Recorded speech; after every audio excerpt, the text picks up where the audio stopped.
नमस्कार दोस्तों। आप सभी कैसे हैं? आशा करता हूं कि आप सभी ठीक ठाक होंगे। आज हम आपके साथ एक और भयानक मामले पर नजर डालने जा रहे हैं। यह कहानी उत्तर प्रदेश के चित्रकूट जिले की है। 1 जनवरी 2025 की देर रात रेलवे विभाग ने चित्रकूट जिले के भरतकूप थाने में फोन करके सूचना दी कि रेलवे ट्रैक पर एक शव मिला है। सूचना मिलते ही भरतकूप थाने के प्रभारी निरीक्षक एसएओ प्रवीण कुमार सिंह अपनी टीम के साथ घटनास्थल पर पहुंचे। वहां पहुंचकर उन्होंने देखा कि पटोदा गांव के पास रेलवे ट्रैक पर एक व्यक्ति का शव 2 टुकड़ों में कटा हुआ पड़ा था। पहली नजर में ऐसा लग रहा था कि उसकी मौत किसी ट्रेन से कटकर हुई होगी। लेकिन जब पुलिस ने आसपास के इलाके का निरीक्षण किया, रेलवे ट्रैक के पास खून बिखरा हुआ मिला। वहां शराब की कुछ बोतलें भी मिली। इन सब चीजों को देखकर पुलिस को शक हुआ कि यह आत्महत्या नहीं बल्कि हत्या है। ऐसा लग रहा था कि पहले व्यक्ति की हत्या की गई और फिर उसके शव को रेलवे ट्रैक पर डालकर इसे आत्महत्या का रूप देने की कोशिश की गई। इस घटना की सूचना मिलते ही थाना अध्यक्ष एसपी चक्रपाणी त्रिपाठी, थाना अध्यक्ष सीओ सिटी राजकमल और एसओजी सर्विलांस अधिकारी एमपी त्रिपाठी भी घटनास्थल पर पहुंच गए। पुलिस ने वहां से सभी जरूरी साक्ष्य जुटाए और मृतक की शिनाख्त करने की कोशिश की। जल्द ही पता चला कि मृतक का नाम रामकृष्ण था, जो उत्तर प्रदेश के बांदा जिले के बिसंडा इलाके का रहने वाला था। पुलिस ने रामकृष्ण के परिजनों को उसकी हत्या की सूचना दी। खबर मिलते ही परिजन रोते बिलखते घटनास्थल पर पहुंचे। मृतक की पत्नी सुनैना का रो रो कर बुरा हाल था। पुलिस ने शव को सील कर पोस्टमार्टम के लिए भेज दिया और मामले की गहनता से जांच शुरू कर दी है। सबसे पहले पुलिस ने मृतक की पत्नी सुनैना और उसके ससुर राम रत्न से पूछताछ की। सुनैना ने बताया कि रामकृष्ण नए साल के मौके पर बाजार से जैकेट खरीदने गया था, लेकिन देर रात तक घर नहीं लौटा। वहीं सुनैना ने यह भी बताया कि रामकृष्ण ने घर से निकलते समय उसे यह नहीं बताया कि वह कहां जा रहा है। मामले ने तब नया मोड़ ले लिया जब मृतक के पिता रामरतन ने शक के आधार पर पुलिस को बताया कि रामकृष्ण की हत्या उसकी पत्नी सुनैना और उसके प्रेमी विनोद यादव ने ही की होगी। उन्होंने बताया कि सुनैना और विनोद के बीच काफी समय से प्रेम संबंध थे। इसी वजह से सुनैना का अपने पति रामकृष्ण से आए दिन झगड़ा होता रहता था। पुलिस ने आसपास के सीसीटीवी फुटेज खंगाले तो 33 दिसंबर 2024 की शाम विनोद अपनी बाइक से जाता हुआ दिखाई दिया। शक के आधार पर पुलिस ने विनोद को गिरफ्तार कर पूछताछ शुरू कर दी है। पुलिस ने उसका मोबाइल फोन भी जब्त कर लिया। पुलिस ने जब विनोद की कॉल डिटेल्स निकाली तो पता चला कि 30 दिसंबर की रात और 1 जनवरी की सुबह उसने कई बार सुनैना को वीडियो कॉल की थी। यह सबसे बड़ा सबूत था, जिससे साबित हुआ कि रामकृष्ण की हत्या के पीछे सुनैना और विनोद का हाथ हो सकता है। यह सबूत मिलते ही पुलिस ने तुरंत सुनैना का मोबाइल जब्त कर लिया और उसे गिरफ्तार कर लिया। इसके बाद पुलिस ने सुनैना और उसके प्रेमी विनोद यादव से पूछताछ की। इस दौरान दोनों ने हत्या की पूरी साजिश का खुलासा कर दिया। रामकृष्ण की हत्या के पीछे का सच बेहद चौंकाने वाला और डरावना था। उत्तर प्रदेश के बांदा जिले में चौसर नाम का एक गांव है। इस गांव में राम रत्न अपने परिवार के साथ रहा करते थे। उनका दूसरा काम जड़ी बूटी बेचना था। उनके इकलौते बेटे रामकृष्ण ने बचपन से ही इस काम में दिलचस्पी लेनी शुरू कर दी थी। वह अक्सर अपने पिता के साथ दुकान पर जाकर जड़ी बूटियों के बारे में जानकारी लेते थे। बड़े होने पर उन्होंने अपने पिता के काम को पूरी तरह संभाल लिया और जड़ी बूटी बेचने लगे। कई साल पहले रामकृष्ण की शादी चित्रकूट में रहने वाली सुनैना से हुई थी। सुनैना ज्यादा पढ़ी लिखी नहीं थी, लेकिन वह खूबसूरत और समझदार थी। शादी से पहले उनके मन में अपनी जिंदगी को लेकर कई बड़े सपने थे, जिन्हें वह शादी के बाद पूरा करना चाहती थी। शादी के शुरुआती दिनों में सब कुछ ठीक चल रहा था। रामकृष्ण भी सुनैना से शादी करके बहुत खुश थे। सुनैना को सजने संवरने का बहुत शौक था। वह शहर के माहौल में पली बढ़ी थी, लेकिन शादी के बाद उन्हें गांव सीमित जिंदगी जीनी पड़ी। इधर उसकी इच्छाएं धीरे धीरे दबने लगी। समय बीतता गया और सुनैना 3 बच्चों की मां बन गई। उसके 2 बेटे और 1 बेटी थी। समय के साथ रामकृष्ण ने अपनी पत्नी का प्यार पाने की काफी कोशिश की, लेकिन सुनैना को उससे कोई लगाव नहीं था। जब उसके बच्चे बड़े हो गए तो दोनों बेटे रोजगार की तलाश में दूसरे राज्यों में चले गए। घर में सिर्फ उसकी बेटी बची थी, जो सुबह स्कूल जाती थी। वहीं रामकृष्ण अपने पिता राम रतन के साथ दुकान पर चला जाता था। इस तरह सुनैना सारा दिन घर में अकेली रहती थी। इसी दौरान सुनैना की नजर विनोद यादव पर पड़ी और उससे उसको प्यार हो गया। विनोद मूल रूप से बांदा जिले के थाना बदौसा के गांव उदयपुर नकटा हड़हा माफी का रहने वाला था। रामकृष्ण के घर के पास उसके कुछ रिश्तेदार रहते थे, इसलिए वह सुबह सुबह वहां चला आता था। सुनैना भी सुबह सुबह अपना घर का काम निपटाकर पड़ोस में जाकर बैठ जाती थी। विनोद अब भी कुंवारा था, लेकिन उसकी बातचीत का तरीका इतना मीठा और प्रभावशाली था कि जो भी उससे मिलता वह जल्दी ही उसकी बातों में आ जाता। विनोद के प्रति उसके प्रेम ने सुनैना के दिल में हलचल मचा दी। धीरे धीरे उसका दिल विनोद के लिए बेचैन हो उठा। जब भी विनोद अपनी रिश्तेदारी में आता तो सुनैना किसी ना किसी बहाने उससे मिलने चली जाती। विनोद को भी उसकी बातें अच्छी लगने लगी। सुनैना बहुत सुंदर और सहज थी। हालांकि विनोद जानता था कि सुनैना 3 बच्चों की मां है, लेकिन फिर भी वह उसकी ओर आकर्षित होने लगी है। सुनैना भी उसे अपने प्रेम जाल में फंसाने की पूरी कोशिश कर रही थी और विनोद खुद उसके प्रेम में डूबता जा रहा था। अपने इरादे मजबूत करने के लिए विनोद ने सुनैना के पति रामकृष्ण से भी दोस्ती कर ली। धीरे धीरे वह रामकृष्ण के घर आने जाने लगा और बिना किसी रोक टोक के वहीं समय बिताने लगा। वह सुनैना को भाभी कहकर पुकारने लगा, जिस पर किसी को शक नहीं होता था। समय के साथ दोनों के बीच प्यार गहराने लगा और दोनों में शारीरिक संबंध बन गए। सुनैना को लगा कि वह विनोद के साथ अपने अधूरे सपने पूरे कर सकती है। उसके दिल में एक नई जिंदगी शुरू करने की उम्मीद जगी थी। वह विनोद से शादी कर अपनी बाकी जिंदगी खुशी खुशी बिताना चाहती थी। एक दिन सुनैना बहुत दुखी और बेचैन महसूस कर रही थी। उसकी परेशानी का कारण उसका प्रेमी विनोद था। उसने विनोद से कई बार कहा, अब तुम्हारे बिना जीना मुश्किल हो गया है। मैं तुम्हारी यादों में सारी रात जागती रहती हूँ।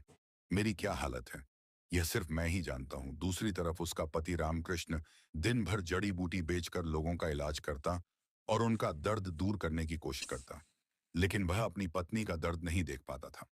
दिन भर भागदौड़ करने के बाद वह थक कर सो जाता था। ऐसे में सुनैना खुद को अकेला महसूस करती थी और उसे समझ में नहीं आता था कि वह क्या करे। विनोद यादव ने सुनैना को समझाने की कोशिश की। भाभी, मैं आपका दर्द समझता हूं, फिर आप इतनी चिंता क्यों करती हैं? सुनैना ने तुरंत जवाब दिया, आप सही कह रहे हैं, लेकिन मैं चाहती हूं कि हम दोनों यहां से भागकर शादी कर लें। उसके बाद हमारी अपनी दुनिया होगी। विनोद ने गंभीर स्वर में कहा, लेकिन भाभी, आपको यह सोचना चाहिए कि आप शादीशुदा हैं और 3 बच्चों की मां भी हैं। अगर हम घर से भाग गए तो समाज में आपकी बहुत बदनामी होगी। मैं अकेला हूं, मेरे पीछे कोई नहीं है, लेकिन आपका क्या होगा? क्या आपने कभी इस बारे में सोचा है? सुनैना ने मुस्कुराते हुए कहा, मुझे समाज की परवाह नहीं है। मुझे अपने पति और बच्चों से कोई लगाव नहीं है। मुझे बस आपका साथ चाहिए। विनोद ने उसे कई बार समझाने की कोशिश की, लेकिन सुनैना अपनी बात पर अड़ी रही। दोनों के बीच बढ़ते प्रेम संबंध की खबर धीरे धीरे पूरे मोहल्ले में फैल गई। जब यह खबर विनोद के पिता भगवान दीन यादव तक पहुंची, तो वह अपने बेटे की हरकतों से बेहद दुखी हुए। एक दिन उन्होंने विनोद को अपने पास बुलाया और प्यार से समझाया, बेटा बेटा, तुम जो कुछ भी कर रहे हो वह हमारी इज्जत के खिलाफ है। समाज में हमारी बदनामी होगी। ऐसा कुछ मत करो जिससे हमारी इज्जत पर दाग लगे। विनोद ने अपने पिता से वादा किया था कि वह ऐसी कोई गलती नहीं करेगा जिससे परिवार की बदनामी हो। लेकिन जब भी वह सुनैना के पास जाता तो अपने सारे वादे भूल जाता। सुनैना अपने पति रामकृष्ण से बहुत तंग आ चुकी थी। रामकृष्ण रोज शराब पीता, फिर खाता और सो जाता, और कभी अपनी पत्नी की भावनाओं की परवाह नहीं करता था। धीरे धीरे सुनैना को लगने लगा कि विनोद और उसके पति में बहुत फर्क है। उसे अब सिर्फ विनोद से ही प्यार महसूस होता था। कई महीनों तक वे रिलेशनशिप में रहे। पहली बार विनोद को भी सुनैना के साथ शारीरिक संबंध का असली सुख मिला था, इसलिए वह भी उससे पूरी तरह प्यार करने लगा था। अब वह दिन रात सुनैना को ही देखता था। लेकिन लंबे समय तक यह बात उसके पति से छिप न सकी। जब रामकृष्ण को इस रिश्ते की सच्चाई पता चली तो उसने अपनी पत्नी पर अत्याचार करना शुरू कर दिया। अब वह शराब पीकर सुनैना से लड़ाई झगड़ा और मारपीट करने लगा। उसने विनोद और सुनैना के बीच दूरियां भी पैदा कर दी, जिससे उनका मिलना जुलना लगभग बंद हो गया। अब सुनैना और विनोद मोबाइल पर बात करने लगे, लेकिन जब रामकृष्ण को यह बात पता चली तो उसने मोबाइल पर बात करने के लिए कई बार झगड़ा किया। धीरे धीरे सुनैना अपने पति से पूरी तरह नफरत करने लगी। फिर उसने उसे पीटना शुरू कर दिया। एक दिन उसने विनोद से कहा, अगर तुम मुझसे सच्चा प्यार करते हो तो रामकृष्ण को मार डालो, नहीं तो यह प्यार का नाटक बंद करो। मैं अपना रास्ता खुद बना लूंगा। यह सुनकर विनोद परेशान हो गया। वह सोचने लगा कि रामकृष्ण से कैसे छुटकारा पाया जाए। कई दिनों तक वह इसी दुविधा में रहा। वह हमेशा रामकृष्ण को मारने का तरीका खोजने की कोशिश करता रहा और वह सारी उम्र सुनैना के साथ मौज मस्ती कर सके। लेकिन वह जानता था कि हर अपराध की उम्र बहुत कम होती है, लेकिन सजा की उम्र बहुत बड़ी हो सकती है, जिसे सहन करना एक व्यक्ति के लिए बहुत मुश्किल होता है। लेकिन इसके बावजूद वह सुनैना के लिए कोई भी अपराध करने को तैयार था। विनोद ने सोचा कि इस अपराध में किसी अन्य व्यक्ति को शामिल करना ठीक नहीं है। इसके लिए उसे पैसे खर्च करने पड़ेंगे और उसे पकड़े जाने का डर भी रहेगा। यह सोचकर उसने खुद रामकृष्ण को मारने की योजना बना ली। हालांकि रामकृष्ण विनोद से बहुत नाराज था, लेकिन फिर भी वह उससे बात करता था। विनोद यह भी जानता था कि शराब पीना रामकृष्ण की सबसे बड़ी कमजोरी है। उसकी कमजोरी की वजह से ही वह एक दिन वह अपनी योजना को सफल बना सकता है। यह सोचकर विनोद को एक दिन मौका मिल गया और वह सुनैना से मिला। सुनैना से मिलते ही उसने उससे कहा कि वह जल्द ही उसका कांटा निकालने वाला है। लेकिन सुनैना को विनोद की बात पर बिल्कुल भी विश्वास नहीं हुआ। सुनैना ने कहा कि वह उस पर तभी विश्वास करेगी जब वह उसे रामकृष्ण की मौत का लाइव वीडियो दिखाएगा।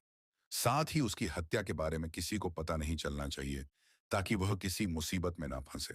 सुनैना की बातें सुनते ही विनोद ने उसे अपनी योजना बता दी। विनोद ने सुनैना से कहा कि नए साल का पहला दिन रामकृष्ण के लिए आखिरी दिन होगा। जब दुनिया नया साल मना रही होगी तब हम रामकृष्ण की मौत का जश्न मना रहे होंगे। इसके लिए उसने पहले से ही अपनी योजना बना ली थी। योजना के मुताबिक 1 जनवरी 2025 की शाम को विनोद यादव ने रामकृष्ण को फोन कर नया साल मनाने के बहाने पटोदा गांव बुलाया। विनोद यादव के फोन करते ही रामकृष्ण ने उससे सारी दुश्मनी भुला दी। इसके बाद उसने अपनी पत्नी सुनैना और पिता राम रतन से कहा कि वह अटारा बाजार से जैकेट खरीदने जा रहा है। वह जल्द ही घर आ जाएगा। रामकृष्ण घर से निकलकर सीधा विनोद के पास गया। विनोद अपने साथ शराब और कुछ खाने का सामान लाया था। दोनों ने भरतकूप के पटोदा रेलवे ट्रैक के किनारे बैठकर शराब पी। उस दौरान विनोद यादव ने सिर्फ शराब पी रखी थी, लेकिन उसने रामकृष्ण को ज्यादा शराब पिला दी थी, जिसकी वजह से वह जल्द ही नशे में धुत होने लगा। जब रामकृष्ण नशे में धुत हो गया तो विनोद ने सुनैना को मोबाइल पर कॉल कर उसकी हालत दिखाई। प्रेमिका को रामकृष्ण की हालत दिखाते समय विनोद यादव ने एक भारी पत्थर उठा लिया। उस समय रामकृष्ण सिर झुकाए बैठा था। मौका मिलते ही विनोद ने पीछे से रामकृष्ण के सिर पर पत्थर दे मारा। पत्थर लगते ही रामकृष्ण का सिर फट गया और उसकी मौके पर ही मौत हो गई। उस समय उसकी पत्नी सुनैना ऑनलाइन वीडियो कॉल पर यह सब देख रही थी। जब रामकृष्ण की मौत हो गई तो विनोद ने अपनी योजना के मुताबिक उसके शव को घसीट करीब 40 मीटर दूर पटरी पर रख दिया। इसके बाद वह वहीं छिप गया और ट्रेन आने का इंतजार करने लगा। जब उसे लगा कि ट्रेन आ रही है तो उसने फिर सुनैना को वीडियो कॉल किया, ताकि वह अपने पति की मौत का आखिरी सीन देख सके। कुछ ही देर बाद ट्रेन आ गई और रामकृष्ण का शव 2 टुकड़ों में कटा हुआ था। हत्या करने के बाद विनोद घर लौट आया। उसने और सुनैना ने सोचा कि रामकृष्ण की हत्या करके अब वे खुशी खुशी रह सकेंगे और पुलिस उन तक कभी नहीं पहुंच पाएगी। लेकिन पुलिस ने जल्द ही दोनों को गिरफ्तार कर लिया। पूछताछ के दौरान पुलिस ने विनोद और सुनैना की हत्या के लिए 3 मोबाइल का इस्तेमाल किया। एक पत्थर और एक BYQP नंबर भी बरामद किया गया। इस मामले में पुलिस ने मृतक रामकृष्ण के पिता राम रत्न की शिकायत पर विनोद और सुनैना के खिलाफ मुकदमा दर्ज किया। पुलिस ने धारा 102 BANS के तहत मुकदमा दर्ज किया। विनोद ने इस हत्या को आत्महत्या बनाने की पूरी कोशिश की, ताकि किसी को उस पर शक न हो और वह सुनैना के साथ खुशी खुशी रह सके। लेकिन कानून से बचना संभव नहीं था। गहन जांच के बाद पुलिस ने दोनों को गिरफ्तार कर लिया और फिर कोर्ट में पेश कर जेल भेज दिया। इस पूरी घटना के बारे में आपका क्या विचार है? हमें कमेंट बॉक्स में जरूर बताएं। अगर आपको हमारा प्रयास पसंद आया हो तो इस वीडियो को लाइक और शेयर करें। तक चैनल को सब्सक्राइब नहीं किया है तो कृपया चैनल को सब्सक्राइब करें। धन्यवाद।